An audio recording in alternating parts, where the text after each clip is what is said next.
रुकावटें आती सफलता की राहों में, कौन नहीं जानता, फिर भी मंजिल पा ही लेते हैं जो हार नहीं मानता। नमस्कार दोस्तों, टॉप ट्रैक में आप लोगों का स्वागत है। साइंस की अगली अगली वीडियो हम लाए हैं ये रबी की फसल।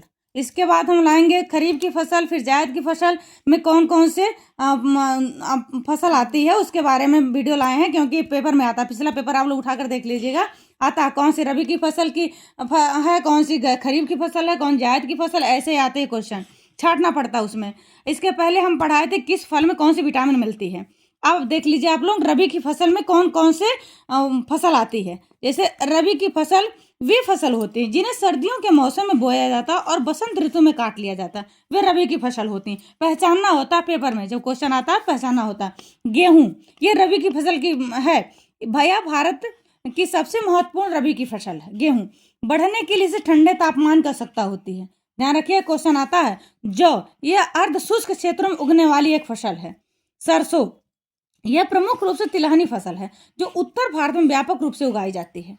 चना, यह एक फलीदार फसल है जिससे प्रोटीन की मात्रा अधिक होती है, यह भी रबी की फसल है। जितनी रबी की फसल में आती है सब हमने डाल दी इसमें। मटर, यह भी एक फलीदार फसल है जो ठंडे तापमान में अच्छी तरह से उगती है। अलसी, ये भी, इसकी भी खेती तेल निकालने के लिए की जाती है। अब देख लीजिए, रबी की फसल में गेहूं, जौ, सरसों, चना, मटर, अलसी, इतने सब आते हैं। धन्यवाद। वीडियो अच्छी लगे सब्सक्राइब जरूर करिए।